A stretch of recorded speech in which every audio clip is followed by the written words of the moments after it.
আসসালামু আলাইকুম। তেনুধানের এক গ্রামে বাস করত বাসু ও দেবী। বিয়ের অনেকদিন হয়ে যাবার পরও তাদের কোনো সন্তান হচ্ছিল না। ঈশ্বরের কাছে অনেক প্রার্থনার পর অবশেষে দেবী প্রেগনেন্ট হয়। দেবীর ভাই ও ভাবি কালো জাদুতে বিশ্বাস করত। একদিন একজন তান্ত্রিক দেবীর ভাই ও ভাবিকে বলে যে একজন পিশাচিনী তাদের বাড়িতে অনেক সোনা রেখেছে, কিন্তু তা তারা পেতে চাইলে সেই পিশাচিনীকে পূজা করে জাগিয়ে তুলতে হবে, আর তার জন্য প্রয়োজন হবে এই বংশের নীল চোখওয়ালা কোনো মানুষের। আর দেবীর ভাই ও ভাবি জানতো যে তাদের বংশে একমাত্র দেবীর চোখ নীল। দেবী যখন 7 মাসের প্রেগনেন্ট, তখন দেবীর ভাই ও ভাবি মিথ্যে বলে দেবীকে তাদের বাড়িতে নিয়ে এসে শুরু করে দেয় সেই পিশাচিনীর পূজা। অবশেষে জেগে ওঠে পিশাচিনী, কিন্তু সে বলি হিসেবে চায় দেবীর পেটের সন্তান। বাসু ও দেবী কি পারবে সেই পিশাচিনীর হাত থেকে তাদের সন্তানকে রক্ষা করতে? এমনই এক কাহিনী নিয়ে আজ এক্সপ্লেন করছি 2025 সালে রিলিজ হওয়া তামিল মুভি জাতাধারা। তো চলুন আর দেরি না করে চলে যাই মুভির গল্পে। মুভির কাহিনী শুরু হয় তামিলনাড়ুর একটি গ্রাম থেকে। আমাদের একটি কাপলকে দেখানো হয়। সারাদিনের কাজ শেষে তারা ঘুমিয়েছিল। মাঝরাতে হঠাৎ মহিলাটির পিপাসায় ঘুম ভেঙে যায়। সে পানি পান করার জন্য পাশের রুমে যায়। পানি পান করার শেষে পাশের রুম থেকে সে কিছু আওয়াজ শুনতে পায়। সে ভয়ে ভয়ে সে রুমের কাছে গিয়ে সেখানে একটি পিশাচিনী দেখতে পায়। পিশাচিনীটির কাছে অনেক স্বর্ণ ছিল। সে ওইগুলো নিয়ে খেলা করেছিল। আর তখনই মহিলাটির ঘুম ভেঙে যায়, অর্থাৎ এসব তার দুঃস্বপ্ন ছিল। সে ভয় পেয়ে ঘুম থেকে জেগে উঠলে তার স্বামী তাকে শান্ত করে। মহিলাটি তখন তার স্বামীকে বলে যে সে প্রায় স্বপ্নে একজন পিশাচিনীকে দেখতে পায়। এই পিশাচিনীটির কাছে অনেক স্বর্ণ আছে। তার মনে হয় এই বাড়িতে কিছু একটা অবশ্যই আছে। তাদের একবার কোনো পণ্ডিতকে ডেকে দেখানো উচিত। তার কথা মতো লোকটি পরদিন একজন পূজারীকে তাদের বাড়িতে নিয়ে আসে। পূজারী বাড়ির সবকিছু দেখে বলে এই বাড়িতে বাস্তু দোষ আছে, তাই দোষ কাটানোর জন্য পূজা করতে হবে। এরপর পূজারীর কথা মতো তারা বাড়িতে বাস্তু পূজা করে। পূজা শেষে অনেক রাত হয়ে যাওয়ায় পূজারী ওই দিন ওই বাড়িতেই থাকার সিদ্ধান্ত নেয়। কিন্তু মাঝরাতে পূজারী তার ঘরে অদ্ভুত কিছুর ছায়া দেখতে পায়। এটা দেখে পূজারী ভয়ে ওই ঘর থেকে বের হয়ে যায়। আর বের হওয়ার সময় বাড়ির লোকদের বলে যায় যে বাঁচতে চাইলে তোমরাও ঘর থেকে বেরিয়ে যাও, না হলে সে সবাইকে মেরে ফেলবে। সিনটি এখানে কাট হয় আর আমরা জানতে পারি যে সেদিনের পরেই বাড়ির সবাই রহস্যজনকভাবে মারা গেছে। এরপর সিন চলে যায় এই ঘটনার 22 বছর পরে। আমাদের মনীষ নামের এই প্যারানর্মাল ইনভেস্টিগেটরকে দেখানো হয়। মনীষ আজ একটি সেমিনারে বেঙ্গালুরু এসেছে। প্যারানর্মাল বিষয়ে ইন্টারেস্টেড অনেকে এই সেমিনারে এসেছিল। এদের মধ্যে একজন শিবা। শিবা নিজেও একজন গোস্ট হান্টার, তবে সে বিশ্বাস করে না যে পৃথিবীতে ভূত প্রেত বলে কিছু আছে। মনীষ তখন শিবাকে বলে যে তুমি যদি ভূত প্রেত বিশ্বাস নাই করো তবে গোস্ট হান্টার হবে কিভাবে? শিবা মনীষকে বলে আমি গোস্ট হান্টার হয়ে পৃথিবীর সামনে প্রমাণ করে দিতে চাই যে পৃথিবীতে ভূত প্রেত বলে কিছু নেই। মনীষ তখন শিবাকে এর কারণ জিজ্ঞেস করলে শিবা বলে যে ছোটবেলায় আমিও আমার বন্ধু জঙ্গলের পথে সাইকেল চালাচ্ছিলাম। হঠাৎ সে কিছু একটা দেখে অনেক ভয় পেয়ে যায়। আমি তখন তাকে জঙ্গলে হারিয়ে ফেলি। পরদিন জঙ্গলে তার মৃতদেহ খুঁজে পাওয়া যায়। সবাই তখন বলছিল যে তাকে ভূতে মেরেছে। এই জন্য আমি আবার একা ওই জঙ্গলে গিয়ে চিৎকার করে বলি যে ভূত বলে যদি কেউ থাকো তবে আসো, আমাকেও মেরে ফেলো। কিন্তু সেদিন তার কিছুই হয়নি। এরপর থেকে তার বিশ্বাস যে ভূত প্রেত বলে পৃথিবীতে কিছুই নেই। এই কথা শুনে মনীষ বলে পৃথিবীতে ভূত অবশ্যই আছে, কিন্তু আমরা তাদের দেখতে পাই না। মাঝে মাঝে তাদের অস্তিত্ব অনুভব করতে পারি, কিন্তু তারা আমাদের দেখতে পায়। বিভিন্নভাবে আমাদের সাথে কন্ট্যাক্ট করার চেষ্টা করে। কিন্তু শিবা বলে আমি যেদিন নিজের চোখে ভূত দেখতে পাবো সেদিনই কেবলই তা বিশ্বাস করব, এর আগে নয়। এ কথা বলে শিবা সেখান থেকে চলে যায়। শিবা এর আগে ভূত ধরার জন্য ভৌতিক হিসেবে প্রচলিত অনেক বাড়ি ও হাবিলিতে গিয়েছে, কিন্তু আজ পর্যন্ত কোথাও সত্যি ভূত দেখতে পায়নি। ভূত ধরার জন্য বা সিগন্যাল ক্যাপচার করার জন্য যা যা আধুনিক যন্ত্রপাতি প্রয়োজন শিবার কাছে তার সবকিছু আছে, কিন্তু কোনো সিগন্যাল পর্যন্ত এসব যন্ত্রতে ধরা পড়েনি। শিবার পরিবারে শিবার মা বাবা ও এক বড় বোন আছে। শিবার বড় বোনের বিয়ে হয়ে গিয়েছে। শিবার মা মহাদেব অর্থাৎ শিবের ভক্ত। সে সবসময় পূজা করে শিবার কপালে ফোঁটা দিয়ে দিত যাতে তার অমঙ্গল না হয়। শিবা ছোটবেলা থেকে একটা দুঃস্বপ্ন দেখে। সে স্বপ্নে দেখে যে একজন মহিলা একটি বাচ্চাকে খুন করার জন্য ছুরি নিয়ে আসছে। শিবার বয়স 22 বছর হয়ে গেলেও সে এখনো জানে না এই স্বপ্নের মানে কি। এই স্বপ্ন দেখলে শিবা অনেক ভয় পেত। যাই হোক, আজ শিবা একটি পুরনো হাবিলিতে এসেছে ভূত ধরার জন্য। লোকে বলে এই হাবিলিতে একটা মহিলার আত্মা ঘুরে বেড়ায়। এখানে যারা একবার আসে তারা আর ফিরে যায় না। শিবা সেই হাবিলিতে অনেকক্ষণ খোঁজাখুঁজির পরও কাউকেই দেখতে পায় না। সে যখন ফিরে যাবে ঠিক করে তখন হঠাৎ পাশের রুমে কারো হাঁটার আওয়াজ শুনতে পায়। আর একটু সামনে এগিয়ে গিয়ে সে একটি মেয়ের ছায়া দেখতে পায়। ধীরে ধীরে শিবা মেয়েটির কাছে এগিয়ে গেলে মেয়েটি শিবা শিবার চোখে পেপার স্প্রে দিয়ে দৌড়ে পালিয়ে যায়। শিবা তখন বুঝতে পারে যে এ কোনো আত্মা নয়, বরং রিয়েল মানুষ। পরদিন শিবার মা মন্দিরে পূজা দিতে যায়। অনেক ভিড় থাকায় সে মন্দিরের ভেতরে পুরোহিতের কাছে যেতে পারছিল না। তখন প্রিয়া নামের এই মেয়েটি শিবার মাকে মন্দিরের ভেতরে যেতে সাহায্য করে। শিবা তার মায়ের জন্য মন্দিরের বাইরে অপেক্ষা করছিল। সে এসব পূজা পার্বণে তেমন বিশ্বাস করে না। মন্দির থেকে বেরিয়ে শিবাকে দেখে প্রিয়া চিনে যায় যে একেই গতকাল সে চোখে পেপার স্প্রে করে পালিয়েছিল। শিবার মায়ের সাথে শিবাকে দেখে বুঝতে পারে যে শিবা তার ছেলে। এদিকে শিবা ও প্রিয়াকে দেখে চিনতে পারে যে গত রাতে এই তার চোখে পেপার স্প্রে করেছিল, কিন্তু মায়ের সামনে সে প্রিয়াকে কিছু বলে না, কারণ তার মা বাবা জানে না যে সে একজন গোস্ট হান্টার। শিবার মা বাড়িতে চলে গেলে শিবা আবার প্রিয়ার কাছে আসে। সে প্রিয়াকে জিজ্ঞেস করে যে সে গত রাতে কেন সে পুরনো হাবিলিতে গিয়েছিল। প্রিয়া শিবাকে বলে যে সে একজন আর্কিওলজিস্ট, পুরনো জিনিসপত্র নিয়ে গবেষণা করা তার নেশা। ওই বাড়িতে একটি প্রাচীন মূর্তি আছে, গবেষণার জন্য তার সেটি প্রয়োজন, কিন্তু কেয়ারটেকার তাকে সেটি দিচ্ছে না। এজন্য সে রাতে চুপি চুপি মূর্তিটি চুরি করতে সে হাবিলিতে গিয়েছিল। প্রিয়া তখন শিবাকে জিজ্ঞেস করে যে সে কেন সেই পুরনো হাবিলিতে গিয়েছিল। শিবা তখন প্রিয়াকে বলে, আমি একজন গোস্ট হান্টার, আমি নিজের চোখে ভূত দেখতে ও ধরতে সে বাংলায় গিয়েছিলাম। এটি শুনে প্রিয়া শিবাকে বলে, আপনার বুকে তো বেশ সাহস দেখছি, তবে বেশি সাহস দেখানো ভালো নয়। কয়েক বছর আগে অর্জুন নামের একজন গোস্ট হান্টার মারা গিয়েছিল। এ ব্যাপারে আমি ইউটিউবে দেখেছিলাম। কথায় কথায় প্রিয়া ও শিবা একে অন্যকে পছন্দ করতে শুরু করে। এক পর্যায়ে তাদের মধ্যে রিলেশনশিপ শুরু হয়। একদিন প্রিয়া শিবার কুষ্টি নিয়ে একজন পণ্ডিতজির কাছে দেয়, যেন পণ্ডিতজি শিবার ভাগ্য গণনা করে শুভ অশুভ জানাতে পারে। প্রিয়ার বাসা শিবার বাসার কাছেই ছিল। এদিকে শিবা মারা যাওয়া অর্জুনের ব্যাপারে খোঁজ নেওয়ার চেষ্টা করে। সে জানতো যে এই ব্যাপারে মনীষ তাকে সাহায্য করতে পারে, এজন্য সে মনীষের কাছে যায়। শিবার কাছ থেকে অর্জুনের ব্যাপারে জানতে পেরে মনীষ শিবাকে বলে যে শুনেছি অর্জুন অনেক বড় গোস্ট হান্টার ছিল, তার খুব নিষ্ঠুর মৃত্যু হয়েছিল। শিবা বলে, তার মৃত্যু আসলে কিভাবে হয়েছিল? মনীষ বলে, এখান থেকে অনেক দূরে একটি গ্রাম আছে, সেখানে মানুষ এখনো জাদুটোনা ও ব্ল্যাক ম্যাজিক বিশ্বাস করে। শুনেছি অর্জুন সেখানে গিয়ে মারা গেছে। শিবা তখন মনীষের কাছে এ ব্যাপারে বিস্তারিত জানতে চাইলে এবার মনীষ শিবাকে একটা গল্প শোনায়। এখান থেকে প্রায় 30 কিলোমিটার দূরে একটি প্রত্যন্ত গ্রামে কিছু মানুষের কাছে অনেক স্বর্ণ ছিল। গ্রামের নামটি ছিল কামালপুরান। পাশের গ্রাম থেকে কিছু ডাকাত প্রায় এই গ্রামে এসে তাদের স্বর্ণ লুট করে নিয়ে যেত। এজন্য কিছু মানুষ একজন পিশাচিনীর পূজা করে তাকে জাগিয়ে তোলে। এই পিশাচিনীর স্বর্ণ অনেক পছন্দ করত। গ্রামের লোকেরা তাদের সব স্বর্ণ সেই পিশাচিনীর কাছে জমা রাখে। তাদের স্বর্ণের প্রয়োজন হলে আবার পিশাচিনীর পূজা করলে সে স্বর্ণ ফিরিয়ে দিত। এভাবে গ্রামের লোকেরা তাদের স্বর্ণ নিরাপদে রাখছিল। কিন্তু অর্জুন একদিন এই ব্যাপারে জানতে পারে। সে সিদ্ধান্ত নেয় যে সে সেই পিশাচিনীকে বন্দি করে তার কাছে থাকা সব স্বর্ণ নিজের কাছে নিয়ে নিবে। এই চক্করে পড়ে অর্জুন মারা গিয়েছিল। শিবা তখন মনীষকে সেই গ্রামের নাম জিজ্ঞেস করলে মনীষ শিবাকে সেই গ্রামের নাম বলে না। অবশেষে শিবা মনীষের অ্যাসিস্ট্যান্টকে কিছু টাকা ঘুষ দিয়ে সেই গ্রামের নাম জেনে নেয়। মনীষের অ্যাসিস্ট্যান্ট শিবাকে জানায় যে সেই গ্রাম তার গ্রামের পাশেই। শিবা চাইলে সে শিবাকে সেই গ্রাম দেখিয়ে দিতে পারে। ওই দিনে শিবা সেই গ্রামে যাবার সিদ্ধান্ত নেয়। সেখানে গিয়ে শিবা কিছু লোককে তন্ত্র মন্ত্র সাধনা করতে দেখে। ওই লোকেরা শিবাকে দেখে অনেক আদর আপ্যায়ন করতে থাকে, কারণ অনেকদিন তাদের পূজায় নরবলি করা হয় না। শিবা অন্য গ্রাম থেকে এসেছে জানতে পেরে ওই তান্ত্রিকেরা সিদ্ধান্ত নেয় যে তারা শিবাকে আজ বলি দিয়ে পিশাচিনীকে তুষ্ট করবে। কিন্তু শিবা তো এইসবের কিছুই জানতে পারে না। ওই সময় শিবা তার পেছনে একটি গাছে হঠাৎ আগুন লেগে যেতে দেখে। ওই সময় তার ইলেকট্রোম্যাগনেটিক ডিভাইসে নেগেটিভ এনার্জি সিগন্যাল দিতে থাকে, কিন্তু শিবা তা খেয়াল করে না। অন্যদিকে আমরা দেখি যে প্রিয়া যে পণ্ডিতজিকে শিবার কুষ্টি দেখিয়েছিল, সেই পণ্ডিতজি প্রিয়াকে ফোন দিয়ে জানায় যে শিবার জীবন বিপদে আছে। প্রতিটি কদমে কদমে তার জন্য বিপদ অপেক্ষা করছে। তার জন্য তার পরিবারের বড় ধরনের বিপদ ঘটতে পারে। এটি জানার পর প্রিয়া অনেক আপসেট হয়ে যায়। এদিকে শিবার মা কিছু পুরনো জিনিস ফেলে দেওয়ার সময়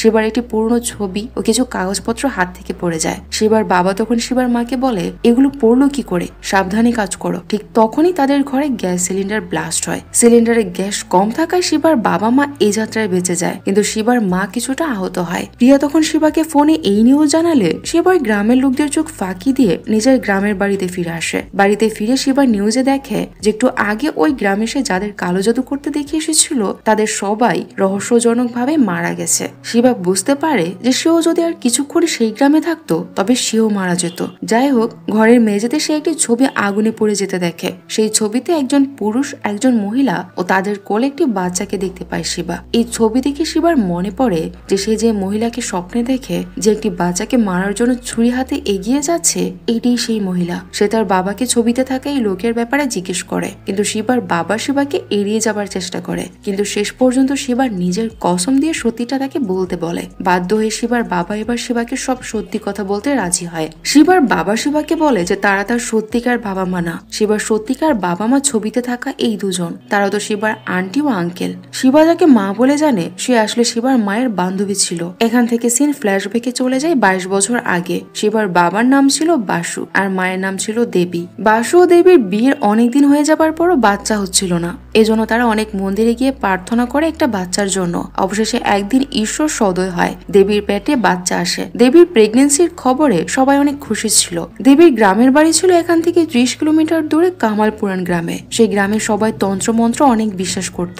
দেবীর বাপের বাড়িতে শুধু তার ভাই জীবা ও ভাবি সুধা ছিল। সুধা স্বর্ণ অনেক পছন্দ করত, কিন্তু তাদের তেমন স্বর্ণলঙ্কার ছিল না, এজন্য সুধার সবসময় মন খারাপ করত।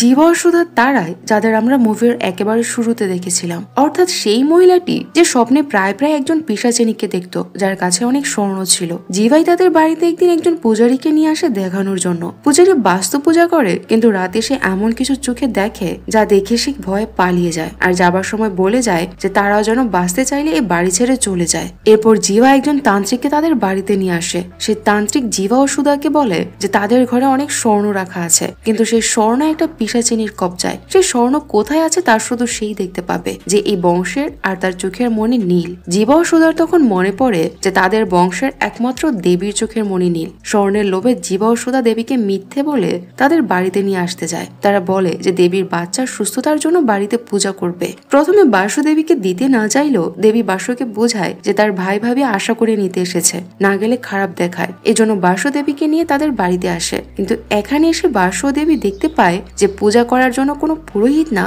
বরং একজন তান্ত্রিককে আনা হয়েছে। এটি দেখে বাসুর অনেক সন্দেহ হয়, কিন্তু দেবীর কথায় সে চুপ থাকে। কিছুক্ষণ পর তান্ত্রিক পূজা করে। সে দেবীর চোখে কিছু একটা লাগিয়ে দিলে দেবী যেন হিপনোটাইজ হয়ে যায়। সে তান্ত্রিককে বলে যে পাশের ঘরে স্বর্ণ আছে, তবে তা পেতে হলে পিশাচিনীকে বলি দিয়ে তুষ্ট করতে হবে। জীবা তখন একটা প্রাণী বলি দেয়, কিন্তু পিশাচিনী সে বলি গ্রহণ করে না। তখন হঠাৎ দেবীর লেবার পেইন শুরু হয়। বাসু তাকে হাসপাতালে নিতে যায়, কিন্তু জীবা বা সুধা কেউ তাকে সাহায্য করে না। পরে বাসু বাড়ির পাশ থেকে একজন ধাত্রী মহিলাকে নিয়ে আসে। ধাত্রী দেবীকে দেখে বলে যে হাসপাতালে নেওয়ার সময় নেই, একে এখনই বাড়িতে ডেলিভারি করাতে হবে। কিছুক্ষণ পর বাসু দেবীর একটা ছেলের সন্তান জন্ম নেয়। এদিকে জীবা একের পর এক পশু বলি দিতে থাকে, কিন্তু পিশাচিনী কোনো বলি গ্রহণ করে না। তান্ত্রিক তখন বুঝতে পারে যে এই পিশাচিনী অনেক ভয়ঙ্কর রাক্ষস, তার নরবলি চাই, আর তাও এই বাড়িতে সদ্য জন্ম নেয়া বাচ্চা, অর্থাৎ দেবী ও বাসুর ছেলে। তান্ত্রিক তখন জীবাকে বলে এই বাচ্চাটি নিয়ে আসতে। বলি দিয়ে পিশাচিনীকে শান্ত করতে না পারলে সে সবাইকে মেরে ফেলবে। জীবা তখন বাধ্য হয়ে বাসুর কাছ থেকে বাচ্চাটি আনতে যায়, কিন্তু বাসু তার জীবন থাকতে নিজের বাচ্চাকে জীবার হাতে তুলে দেবে না। এই নিয়ে জীবার সাথে বাসুর ফাইট হয়। এক পর্যায়ে বাসু তার বাচ্চা ও দেবীকে নিয়ে গ্রাম থেকে পালিয়ে আসে। এদিকে পিশাচিনীকে তুষ্ট করতে তান্ত্রিক জীবাকে মেরে ফেলে, কিন্তু তবুও পিশাচিনী শান্ত হয় না। এবার সে সুধাকে মেরে ফেলে, তবুও কাজ না হলে তান্ত্রিক নিজেই নিজেকে মেরে ফেলে, কিন্তু তবুও পিশাচিনী শান্ত হয় না। রাগে সে গ্রামের লোকদের খুন করে তাদের রক্তপান করতে থাকে। এই পিশাচিনীর ভয়ে গ্রামের মানুষ গ্রাম ছেড়ে পালাতে থাকে। এদিকে বাসু ও দেবী তাদের বাচ্চা নিয়ে অনুগ্রামে চলে যায়। তাদের দিন ভালোই কাটছিল, কিন্তু সেই পিশাচিনীর আঁচড় দেবীর উপর তখনও ছিল। সে একদিন একটি ছুরি হাতে নিয়ে তার বাচ্চাকে মারার জন্য চলে যায়। বাসু সময় মতো সেখানে চলে না আসলে আজ একটা অঘটন ঘটে যেত। এভাবে আরো কয়েকবার দেবী তার ছেলেকে মারার চেষ্টা করে, আর এই সিনটি শিবা বারবার তার স্বপ্নে দেখত। যাই হোক, দেবী ও বাসু যখন বুঝতে পারে যে তাদের জন্য তাদের সন্তান জীবনের ঝুঁকিতে আছে, তারা সিদ্ধান্ত নেয় যে তারা নিজেরাই আত্মহত্যা করবে। এজন্য দেবী তার বাচ্চাকে তার বান্ধবীর কাছে দিয়ে সেও বাসু আত্মহত্যা করে নেয়। আর সেই বাচ্চাটি আজকের শিবা। সিন এখান থেকে প্রেজেন্টে ফিরে আসে। শিবার আঙ্কেল শিবাকে বলে এরপর থেকে আমরা তোমাকে নিজেদের ছেলের মতোই লালন পালন করেছি, তোমার উপরেও সেই পিশাচিনীর নজর এখনো আছে। তোমার বাবা মায়ের কুরবানির কথা মনে করে হলো তুমি সাবধানে থেকো। এরপর শিবা সেই গ্রামে যায় যেখানে তার বাবা মা আত্মহত্যা করেছিল। সে সেখানে গিয়ে তার বাবা মাকে উদ্দেশ্য করে বলে তোমরা যদি এখানে থেকে থাকো তবে আমাকে সাড়া দাও। ওই সময় তার কাছে থাকা আল্ট্রাম্যাগনেটিক ডিভাইসে সিগন্যাল বেজে ওঠে। এটি দেখে শিবা বুঝতে পারে যে তার বাবা মায়ের আত্মা এখনো আশেপাশে আছে। শিবা তার বাবা মায়ের কথা মনে করে অনেক কান্না করতে থাকে। পরদিন প্রিয়া শিবাকে সেই পণ্ডিতজির কাছে নিয়ে যায়, যে শিবার কুষ্টি গণনা করে বলেছিল যে তার জীবন ঝুঁকিতে আছে। শিবার আন্টি আঙ্কেলও তাদের সাথে গিয়েছিল। পণ্ডিতজি শিবাকে বলে যে তার উপর এ পর্যন্ত অনেকবার হামলা হয়েছে, কিন্তু তার বাবা মায়ের আত্মা তাকে রক্ষা করায় সেই পিশাচিনী শিবার কোনো ক্ষতি করতে পারেনি। তাদের জীবনের একমাত্র চাওয়া ছিল শিবা যেন সুরক্ষিত থাকে, কিন্তু তাদের সেই চাওয়া পূরণ না হওয়ায় তাদের আত্মা এখনো তাদের বাড়িতে আটকে আছে। আর আত্মার মুক্তি না হওয়ায় তাদের পুনর্জন্ম হয়নি এখনো। শিবা তখন পণ্ডিতজির কাছে জানতে চায় যে কিভাবে তার বাবা মায়ের আত্মা মুক্তি পাবে। পণ্ডিতজি বলে, সেই পিশাচিনীর বিনাশ করতে পারলে তোমার বাবা মায়ের আত্মা মুক্তি পাবে। পূর্ণিমার রাতে পিশাচিনীদের শক্তি সব থেকে কম থাকে, ওই সময় তাকে বিনাশ করার উপযুক্ত সময়। শিবা ঠিক করে যে সে ওই পিশাচিনীর মোকাবেলা করে তার বাবা মায়ের আত্মাকে মুক্তি দেবে, কিন্তু শিবার আন্টি শিবাকে সেই বাড়িতে যেতে দিতে রাজি হয় না, কারণ তার ভয় ছিল যে শিবা সেখানে গেলে তার কিছু হয়ে যেতে পারে। কিন্তু শিবা তাকে বোঝায় যে তার বাবা মা তার জন্য এত কিছু করেছে, তাদের আত্মার মুক্তির জন্য তাকে এটা করতেই হবে। পণ্ডিতজি ও শিবার মাকে বোঝায় যে ভোলানাথ নিশ্চয়ই শিবাকে রক্ষা করবে। অবশেষে সবার কথায় শিবার আন্টি শিবাকে সেখানে যেতে দিতে রাজি হয়। এরপর শিবা আরো রিসার্চ শুরু করে যে কিভাবে পিশাচিনীকে নিজের বশে এনে বিনাশ করা যায়। পরের পূর্ণিমার রাতে শিবা সব প্রস্তুতি নিয়ে সে বাড়িতে যায়। সে জানতো যে মন্দিরে পজিটিভ এনার্জি থাকে, এজন্য সে ওই বাড়িতে মূর্তি স্থাপন করে যাতে ওই বাড়িতে পজিটিভ এনার্জি থাকে। সে মনীষের সাথে কথা বলে আরো কিছু ইকুইপমেন্ট সেট করে যাতে করে পিশাচিনী সেখানে আসলে সে আগে থেকেই জানতে পারে। এদিকে পণ্ডিত যে শিবাকে নিয়ে বাড়িতে পূজা করে যেন শিবা ওই পিশাচিনীর সাথে লড়াই করতে পারে। রাত দ্বিপ্রহর হলে শিবাকে একা সে বাড়িতে রেখে সবাই চলে যায়। তখনই সেখানে পিশাচিনী আসে। সে নানাভাবে শিবাকে মারার চেষ্টা করে। শিবাও পিশাচিনীর সাথে লড়াই করতে থাকে। ওই সময় তার বাবা মায়ের আত্মাও শিবাকে সাহায্য করছিল, কিন্তু সে পিশাচিনীর সাথে পেরে উঠছিল না। এক পর্যায়ে সে তার সামনে পিশাচিনীকে দেখে ত্রিশূল দিয়ে আঘাত করে, কিন্তু এটি আসলে পিশাচিনীর মায়া ছিল। শিবা যে আঘাত পিশাচিনীকে করে সেটি তার নিজের গায়ে এসে লাগে, অর্থাৎ শিবা পিশাচিনীর ইলিউশনে ত্রিশূল দিয়ে নিজের গায়ে আঘাত করে। এতে শিবা বেহুশ হয়ে যায়। শিবার আত্মা তখন ভোলানাথের কাছে সাহায্য চায়। ভোলানাথ বা শিব তখন কৈলাসে তাণ্ডব নৃত্য করছিল। সে শিবাকে সাহায্য করার জন্য তার ত্রিশূলটি দিয়ে দেয়। এটি দিয়ে সে ওই পিশাচিনীকে বিনাশ করতে পারবে না, তবে সে এটা দিয়ে পিশাচিনীকে চিরদিনের জন্য ঘুম পাড়িয়ে দিতে পারবে। সে ততদিন গভীর ঘুমে থাকবে যতদিন না আবার কেউ বলি দিয়ে পূজা করে একে আবার জাগিয়ে তুলবে। শিবা এবার শিবের সেই ত্রিশূল দিয়ে পিশাচিনীকে আঘাত করলে পিশাচিনীর শক্তি কমে যায়। সে গভীর ঘুমে আচ্ছন্ন হয়ে অদৃশ্য হয়ে যায়। পিশাচিনীর চলে যাবার পর শিবার উপর থেকে সব বিপদও কেটে যায়। এরপর সে আবারও সেই বাড়িতে গিয়ে তার বাবা মায়েরকে স্মরণ করে, কিন্তু এবার আর তার ডিভাইসে কোনো সিগন্যাল আসে না। এতে শিবা বুঝতে পারে যে তার বাবা মায়ের আত্মা হয়তো মুক্তি পেয়েছে, এবার তাদের পুনর্জন্ম হবে। এরপর সিন চলে যায় আরো কয়েক বছর পর। আমরা দেখি যে কেউ একজন আবার সোনার লোভে সেই পিশাচিনীর পূজা করছে। সে পিশাচিনীকে বলে দিয়ে আবার জাগিয়ে তুলেছে, অর্থাৎ প্রতিবার পিশাচিনীকে কেউ না কেউ তার লোভের কারণে জাগিয়ে তুলছে। পিশাচিনী আবারও মেতে উঠেছে তার মৃত্যুর খেলায়। এবার না জানি আরো কত মানুষ মারা যাবে এই পিশাচিনীর হাতে। আর এই সিনের মধ্য দিয়ে এই মুভিটি শেষ হয়ে যায়। তো মুভিটির গল্প আপনাদের কাছে কেমন লেগেছে তা কমেন্টে জানাতে ভুলবেন না। সবাই ভালো থাকবেন, সুস্থ থাকবেন, আমাদের সাথেই থাকবেন। আল্লাহ হাফেজ।